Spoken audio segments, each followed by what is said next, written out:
Hello and welcome to CoinDesk TV. You are watching The Hash today. I am Zach Seward, and I'm joined by Naomi Brockwell, Jen Sanasi, and David Morris. Lots going on in the world. Crypto cannot escape it. We're going to start with the big news of the day. David Morris, lead us off. Yes. Unfortunately, we're starting off with some fairly grim news today. As you have probably heard, Russia has now invaded the Ukraine, and obviously that is having an impact on markets. The Dow Jones Industrial Average off 2%, almost 2%, 1.7%. Crypto markets overall down almost 7%, maybe even a little bit more. And obviously, there's just a lot of fear out there. And to put this into context, this is the first major military aggression we've seen in Europe for a long time, and certainly the first that we've seen since the economy became as tightly integrated and interdependent as it is now. So a lot of the market fears out there have to do with some very specific things about Russian oil. Russia and the Ukraine are also major sources of nickel and aluminum, as well as grain. And so a lot of those markets are in serious disruption right now. And, there are bigger and badder questions out there that we really don't have answers to, because this kind of conflict has not unfolded in the current state of the economy with all of its interconnectedness and dependencies. For example, there are McDonald's restaurants in Russia, and it is uncertain how relationships like that are going to be impacted now that there's open hostility between Russia and basically the entire rest of the Western world. So that is the economics of it. Obviously, the human suffering is pretty immense and is going to continue accelerating. But it is our job to think about money here. So for anybody, I guess, who wants to chime in on the implications or just thoughts and obviously empathy for the Ukrainian people. Yeah, I'll jump in there. I mean, the whole thing is really devastating to see this be a full-blown attack. I think that there's been rumors for a while, but to actually see it happen is really quite shocking, and I feel for the Ukrainian people.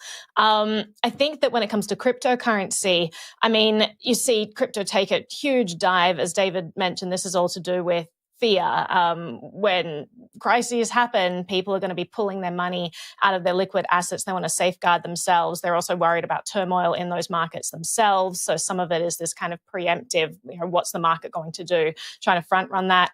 But I think that long term, we need to look at what might happen. And we don't know what's going to happen in the Ukraine, but Russia has invaded. And we don't know what kind of hostility there will be to dissenters, to protesters who want to, keep their sovereignty. Will bank accounts be seized?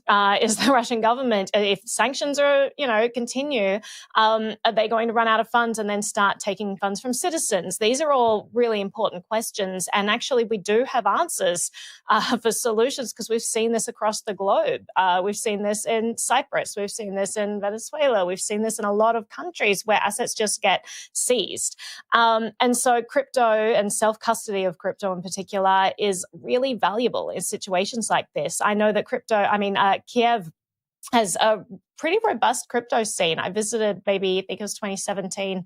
They have like an embassy there. They have lots of Bitcoin ATMs all over the place. So even back then, awareness was growing, education was growing about the importance of crypto as this haven asset in case of, times like this. I mean, Ukraine has a history of dealing with dictators and pushing them out of power. And so they're not new to these ideas that they have to safeguard their assets. So they were already looking into crypto, and I'm hoping that people take care to protect themselves right now. And I mean, that is just a really sad situation. But Jen, I'll throw it to you for your take.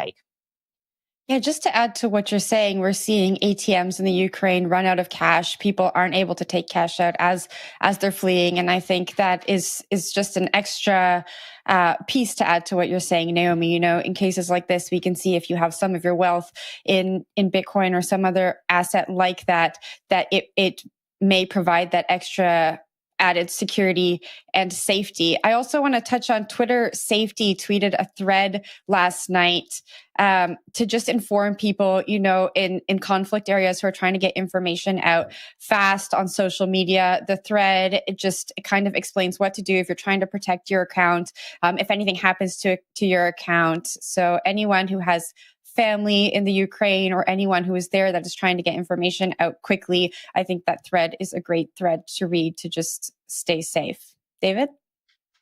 Yeah, sort of a couple wrap-up comments here. So on that point, something to keep in mind is also, of course, that Russia has very strong cyber espionage and cyber warfare capabilities. And so we may see something on those fronts over the next few days.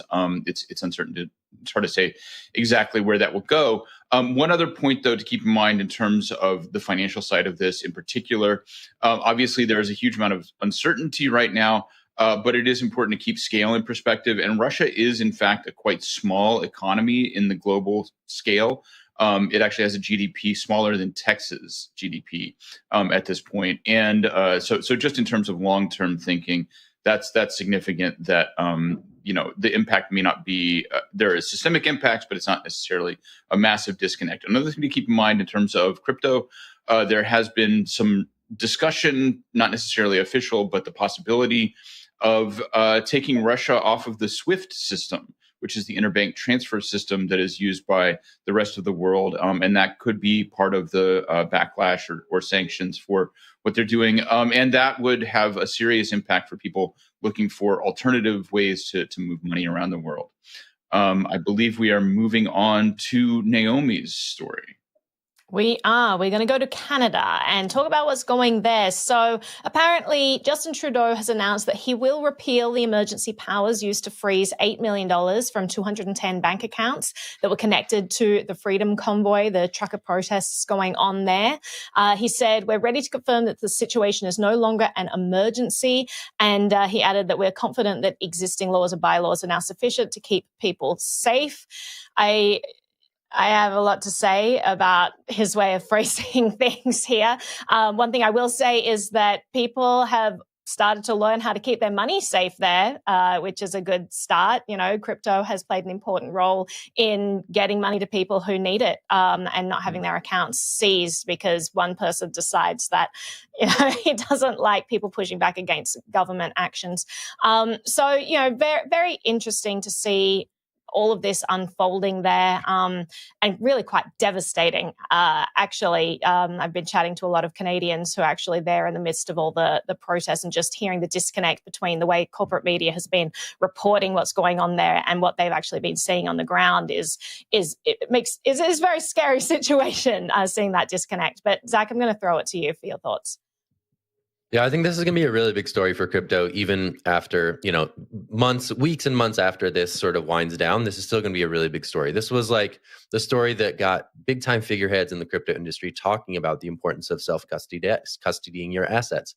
You saw Jesse Powell of Kraken, you saw Brian Armstrong of Coinbase, you saw those tweets being reported to the Canadian authorities.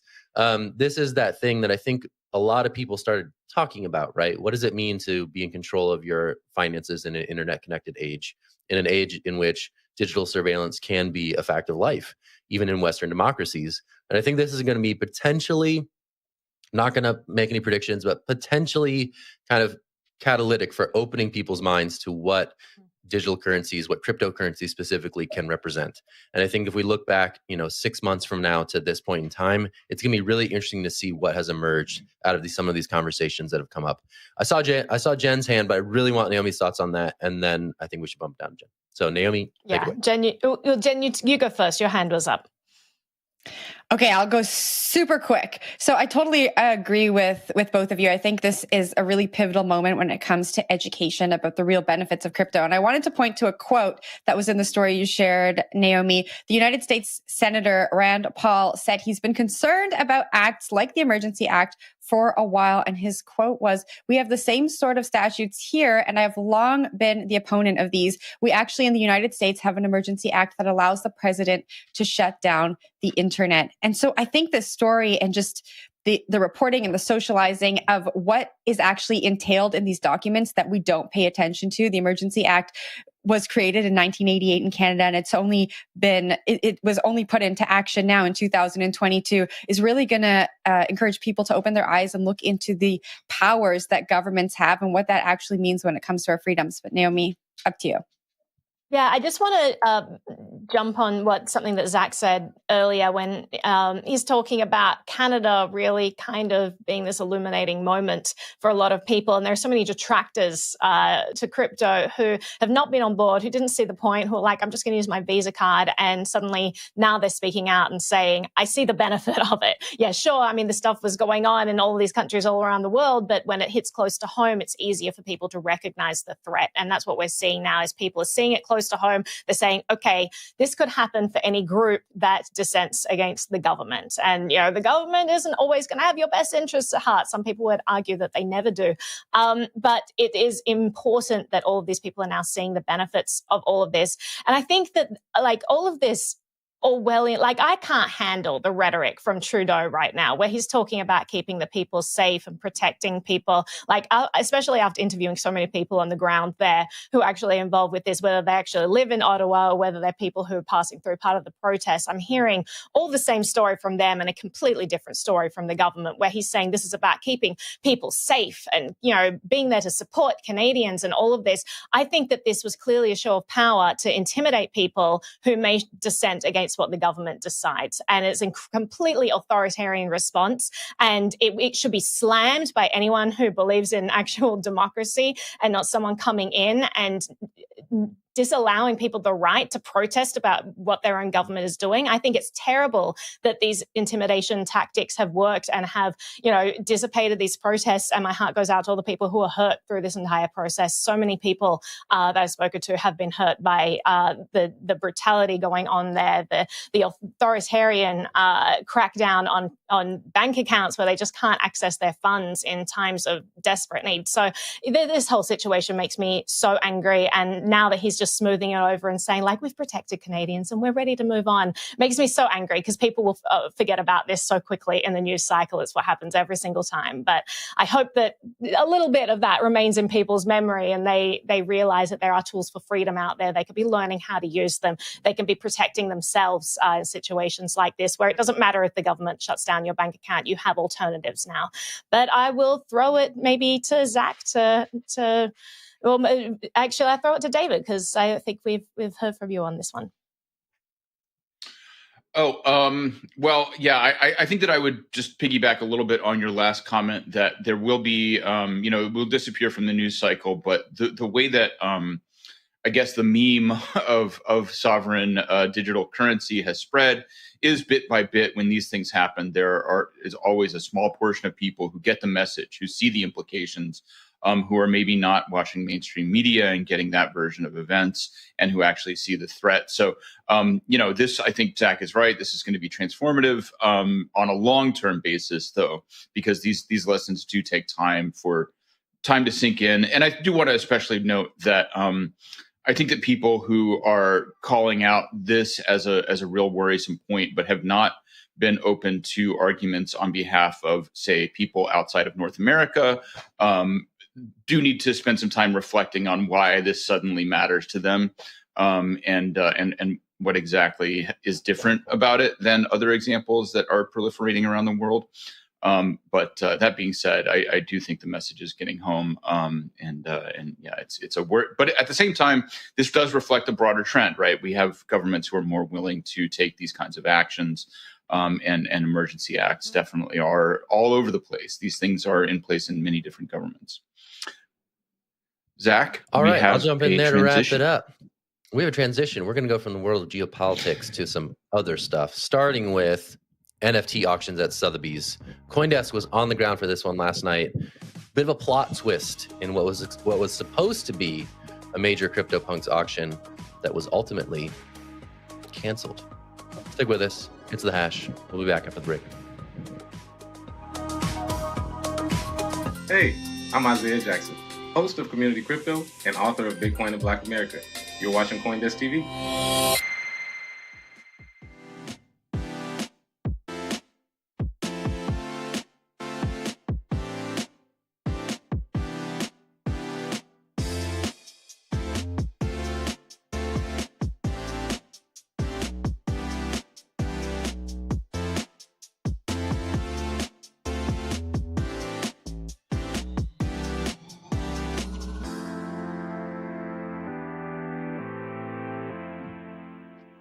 Hey there, welcome back to The Hash. I'm Zach Seward. We're going to talk about Sotheby's, CryptoPunks, and some last-minute shenanigans that canceled an auction that was expected to draw up to $30 million for 104 rare NFTs. Okay, so we were doing this story last night. Enterprising NFT reporter Eli Tan was on the ground, live from Sotheby's. We had it all ready to go. We were going to pop in the price. We were going to say that it sold. We were going to take the pulse of the market when it comes to rare CryptoPunks. But at the last minute, somebody at Sotheby's came up and said, hey, this lot of 104 rare CryptoPunks has been withdrawn at the request of the seller. And that was that. So what was expected to be a pretty impressive sale, another sign of Sotheby's really going down the NFT rabbit hole, turned into this funny tweet from a guy who said, or from a crypto anon who said, never mind, decided to hodl. All right, some reporting from on the ground suggested that maybe there wasn't a ton of price excitement. The only sort of pre-bids that had been coming across were at the reserve price of $14 million. So that may have influenced said crypto anon's decision to hodl when it was expected to draw up to $30 million in the weeks leading up to this auction. So again, bit of a plot twist, bit of a fun one. I'm going to throw it to Jen. Oh, I'm going to throw it to David for his thoughts on what went down last night at Sotheby's. Yeah, I would just say that this is a really good example of how to, act financially right now if you can afford to. Assets are going to tank for a little while, but I think that we've seen enough. I mean, I've lived through, and I think most of us have lived through enough serious drawdowns followed by major recoveries to note that, like, the first reaction is always an overreaction in the markets, and whether we're talking about, even a war, we will probably see a correction. So, don't panic sell. Don't react to news by just unloading everything that you've got and going into cash. It's usually a bad idea. Again, obviously, the human cost of all that's going on is pretty devastating. But on a financial basis, know that things will get better. And if you can afford to not liquidate yourself, don't. So, Jen, I saw your hand. I have a little bit of a lighter take, David. I hope that we see the video of the Sotheby's employee saying that these CryptoPunks are no longer for auction come up as a one-of-one NFT, and this was all just performance art. That would be amazing, right? But after this story broke last night or early this morning, Zach, there was a report that a now deleted tweet from the NFT seller referred to the auction fees being too high, which I think is kind of like he would have known about the fees first. So I don't know. It feels like a performance art type thing. He was like, or they were like, I'm not selling it anymore. They tweeted a meme that referenced a rug pull with Drake in it. There's now this deleted tweet about the fee, but I hope we see a video, and that's an NFT that goes for millions of dollars. It would just be a great story. But Naomi, I'll pass it up to you. I think that's genius, Jen, and everyone should hire you as their PR manager because I think that's brilliant marketing.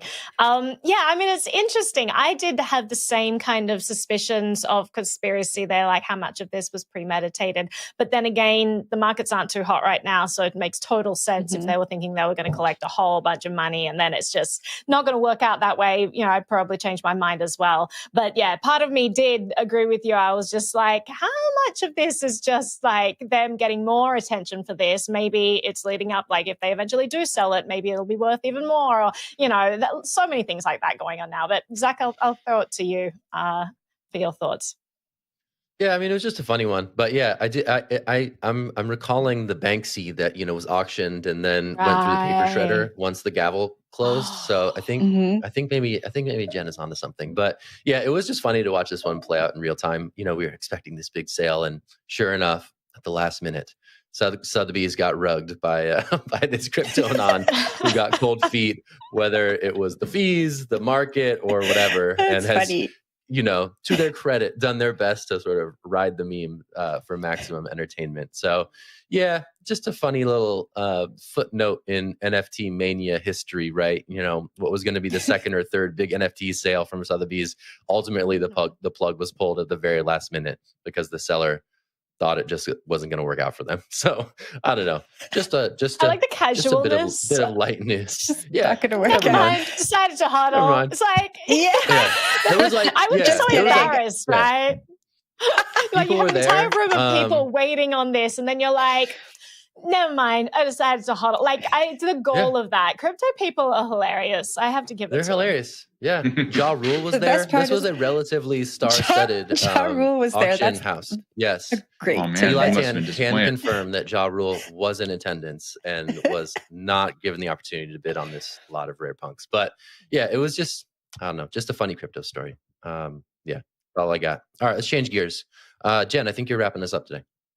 I am wrapping us up. I do want to add, I think it's really funny that the collection is called Punk It and Sotheby's got punked. But we are moving on now to Meta. So some ex-Meta coders haven't given up on Diem. Diem is really the little train that keeps trucking along. So they're bringing the Diem blockchain back to life, and they're raising $200 million to do so. So according to sources, Aptos is raising funds at a $2 billion valuation, and instead of focusing on cross-border payments like they were when this was being developed at Meta, they are now focusing on NFTs. So Naomi, I'm going to toss this right down to you. I know you've given such a great succinct history on what's gone on with Libra and Diem and Meta and Facebook. And Facebook recently announced that they were selling off IP so that they could pay back investors for this project. And here we are. It's still going, and they're possibly pivoting onto NFTs. I mean, I have a question about this, about what you just mentioned, because we did cover the story where they sold the IP. So many and then they questions. and then they mentioned in this article that it was placed under open source licenses. So someone bought the IP and then placed it under open source. Is that what happened? Am I understanding that correctly? I don't know if David, I'll let you answer, but okay, David, I'll let you answer, and then I'll take it. I can answer a little bit. I mean, the way that Libra was set up was pretty crazy, right? There was all these nesting dolls of things that were touching Libra at any given point in time, right? So there was Libra, the blockchain. There was Libra, the association. There was Calibra, the wholly owned subsidiary of Facebook that developed the wallet. All these things changed names over time. So they became Diem, they became the Diem Association, and they became Novi.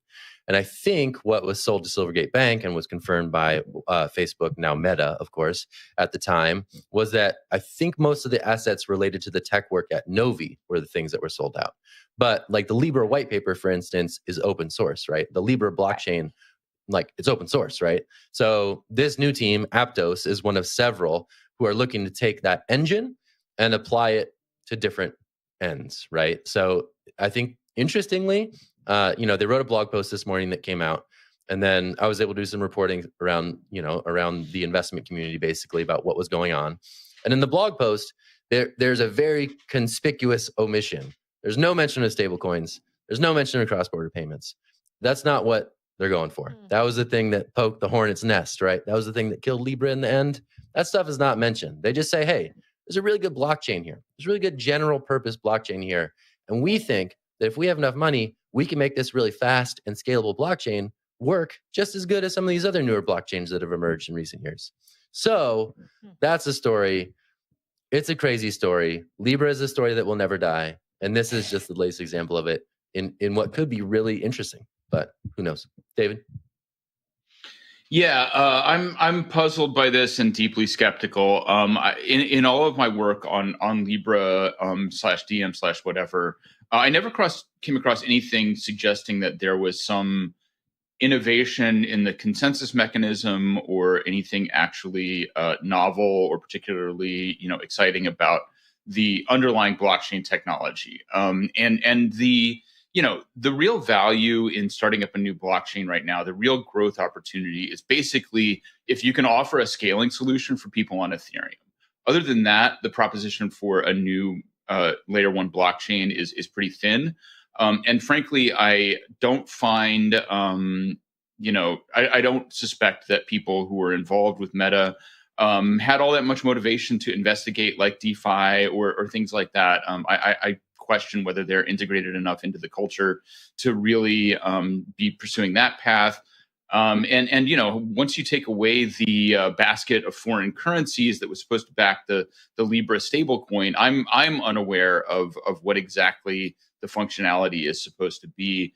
But I certainly don't see it competing with the tons of other L1s that are already out there that are affiliated with an active community like Avalanche or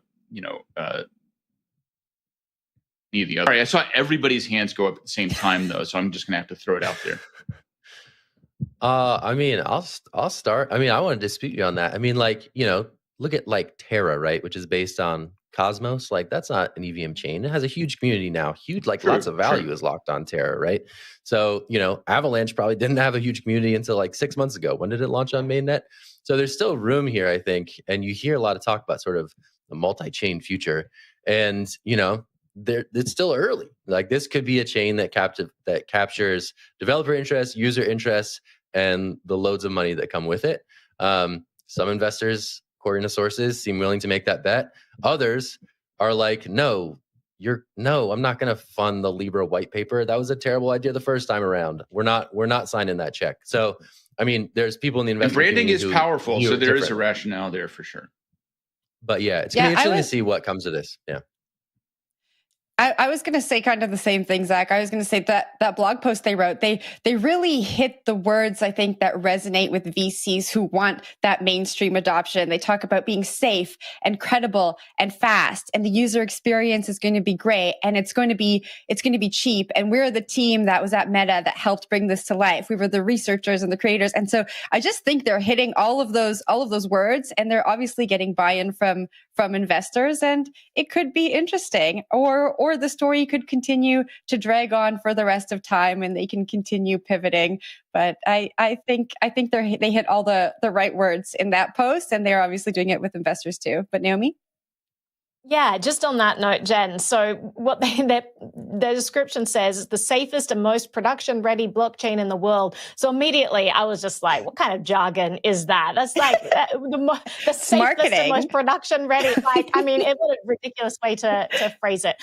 But I do agree with Zach. I think that, and what you were saying, David, branding is super important. So the fact that we got tons and tons of media attention on this name, and now it's a recognizable name, and obviously government didn't want it, and so they've just handed it off, but that name still has power. So, and not only that, let's not discount the Facebook team. I mean, they're on the cutting edge of technology. They have an incredible user interface. They have seamless user experiences. They create tech that basically runs Silicon Valley. They open source a lot of tech. They run open source teams that developing all the cutting edge tech in Silicon Valley. They're huge contributors. So I wouldn't be surprised if they have engineers who are working on this project who are actually incredible. I would be very interested to see what a Facebook engineer comes up with. Obviously I'm going to have certain conditions for my involvement with it. It needs to be decentralized. It needs to have, certain criteria. But I mean, the technologists behind this, I wouldn't be surprised if they were incredible and had a very interesting, innovative product. So I'll be keeping an eye on it and see what happens there. But Zach, throw it to you for wrap. Here's to talking about the ghost of Libra for 3 more years. I can't wait. It's going to be so fun. All right. That's it for the show. It's The Hash. We're on CoinDesk TV. We'll be back tomorrow to do it as well. Steve. That's Steve the Cat. Longtime viewers of the show know that Steve the Cat is just one of the great and many one of our mascots. Animal mascots of the show. There's a lot Shout out to to Babu. Will's not with us today, but we'll see him again soon. Steve, you look great today. Thanks for tuning in. Steve's great. We'll talk to you soon. Have a good one. Bye. Bye, everybody.